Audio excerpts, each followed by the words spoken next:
अनुराग भदौरिया। देखिए, मैंने आपको एक मिनट, देखिए ऐश्वर्या जी, लास्ट अगर 30 साल देखे जाएं तो 20 साल से केंद्र में भारतीय जनता पार्टी की सरकार है। 20 साल माने 2 डिकेड हो गए। और उत्तर प्रदेश में 8.5 साल से भारतीय जनता पार्टी की सरकार है। तो क्या भारतीय जनता पार्टी की सरकार के पास अब कुछ बचा नहीं है? क्या वो समाज के अंदर में इतने सालों में समाज को सुरक्षा नहीं दे पाई?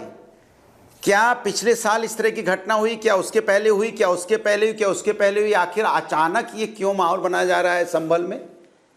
क्या संभल की राजनीति भारतीय जनता पार्टी को सूट कर रही है? क्या भारतीय जनता पार्टी को अब पुलिस अधिकारी की जरूरत पड़ती है अपनी बात कहने के लिए? भाई वहां और भी अधिकारी हैं, उससे बड़े बड़े अधिकारी हैं, एसएसपी हैं, डीआईजी हैं, आईजी हैं। क्यों एक पुलिस को कहने की जरूरत पड़ रही है कि भाई पासपोर्ट जब्त कर लिया जाएगा, आधार कार्ड आपका ले लिया जाएगा? ऐसी क्या जरूरत आन पड़ी? आपको जो चीज करनी है संवैधानिक तरीके से चीज की जाएगी ना। अगर कोई चीज असंवैधानिक होगी और आपको लगेगा कि ये संवैधानिक नहीं है तो आप उस पर एक कानूनी कार्रवाई करेंगे, आप उनको धमकाएंगे कि आपका पासपोर्ट वापस ले लिया जाएगा। क्या इस तरह से आप दूसरे वर्ग के लोगों को कह सकते हैं या कहना चाहिए? चाहे कोई भी हो, इस देश में हिंदू, मुस्लिम, सिख, ईसाई, अगड़े पिछड़े सब इस देश के निवासी हैं। सबका इस देश पे बराबर का अधिकार है। आपके पास कोई मुद्दा नहीं बचा है क्या? आपके पास कोई सुनिए, आपके पास कोई मुद्दा नहीं बचा क्या? आपके पास कोई नीति नहीं है क्या?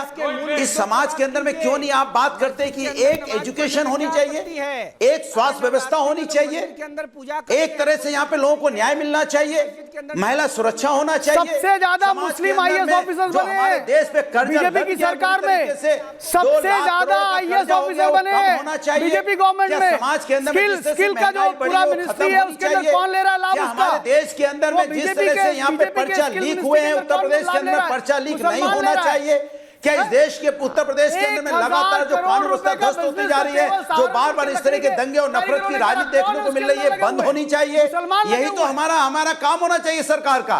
तो सरकार अपना काम छोड़ के समाज के अंदर में पासपोर्ट जब्त करने में लगी है। अरे भाई, अभी होली गुजरी है, होली में मुसलमानों ने भी होली खेली, हमारे साथ खेली, वीडियो भी डाला गया हमारी, उन्होंने हमारे यहाँ आए, हम उनके यहाँ सिमई खाने जाएंगे, हमारे यहाँ भुजिया खाने आएंगे। यही तो ये तो गंगा जमुनी तहजीब है जिसको हम लोग मानते हैं। लेकिन भारतीय जनता पार्टी गंगा जमुनी तहजीब की तो बात करते हैं कि संविधान को मानिए, कानून को मानिए, सड़क से हटिए और मस्जिद में जाइए। क्योंकि सनातन हमेशा दूसरे धर्मों का सम्मान करता है, सनातन प्रेम की भाषा सिखाता है। तो क्या भारतीय जनता पार्टी हिंदू को समझा रहे हो आप?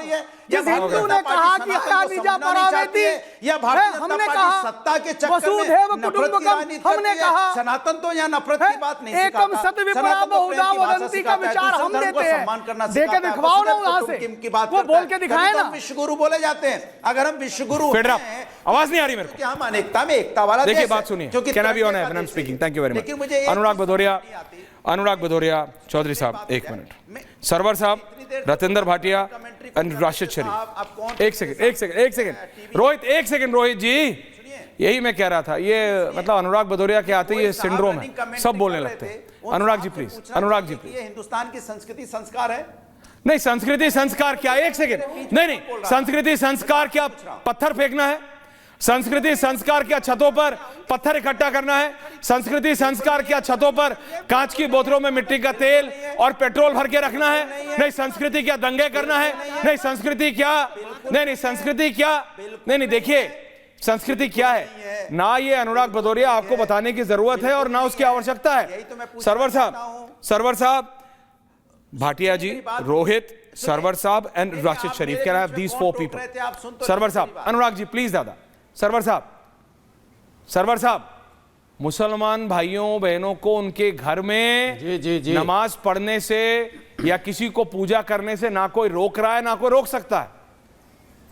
रोकना या पुलिस सिर्फ चेतावनी, या दिक्कत इससे है छतों पे जो लोग पत्थर इकट्ठा कर लेते हैं दंगे के लिए, छतों पे जो लोग कांच की बोतलें इकट्ठा कर लेते हैं, और इसका प्रीटेक्स्ट है, इसके एग्जाम्पल्स हैं, ऐसी चीजें हुई हैं।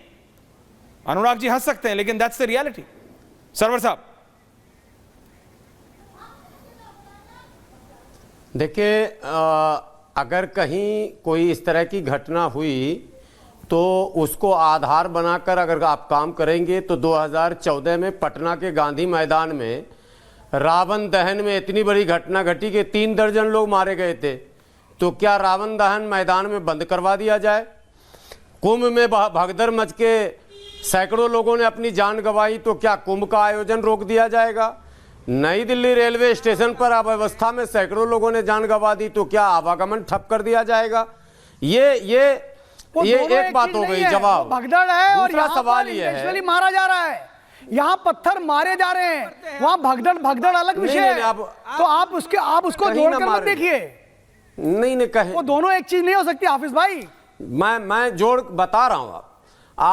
आपके नैरेटिव सेट करने से कल ईश्वरिया जी, कल एक चैनल पर मैं था। हाँ। तो संघ विचारक एक प्रोफेसर हैं, आपके चैनल पर भी आते हैं, सारे चैनल पर जाते हैं। उन्होंने तो बर्जस्ता कहा कि मुझे नमाज से ही दिक्कत है, नमाज में पढ़े गए शब्दों से ही दिक्कत है, अजान से दिक्कत है। संघ का कोई विचारक नहीं है, तो क्लेम करता है, गलत क्लेम करता है, लिखा ही जाता है। मैं कह रहा हूं, मैं एज ए प्रवक्ता कह रहा हूं। तो क्लेम करता है वो गलत करता कैमरा ये कहा उन्होंने। सरवर साहब आप अपनी बात कीजिए ना। एक सेकंड सरवर साहब, क्यों आप डिबेट को डिरेल कर रहे हैं? एक अननोन आदमी अननोन चैनल में क्या बकवास कर गया, मुझे क्या मतलब है? मैं आपसे कह रहा हूं, ना किसी को ये अनुमति है, सुनिए, ना ये किसी को अनुमति है, ना हो सकती है कि आप अपने घर में क्या करते हैं, मैं अपने घर में क्या करता हूं, चौधरी साहब अपने घर में क्या करते हैं, जब तक आप, मैं या ये किसी को परेशान ना कर रहे हो, हम कोई एंटी नेशनल एक्टिविटी में लिप्त ना हो, हम किसी दंगे की तैयारी ना कर रहे हो, आप और मेरी आस्था, आपकी आस्था आपके लिए, मेरी आस्था मेरे लिए, चौधरी साहब की चौधरी साहब के लिए सर्वोपरि है। लेकिन उस आस्था की आड़ में ना मैं, ना आप, ना चौधरी साहब, ना घर में लाठियां इकट्ठा कर सकते हैं, ना छतों पे पत्थर इकट्ठा कर सकते हैं, और ना कांच की बोतलों में मिट्टी का तेल और पेट्रोल बम बना सकते हैं। बात सिर्फ इतनी है। सरवर साहब बोलिए प्लीज।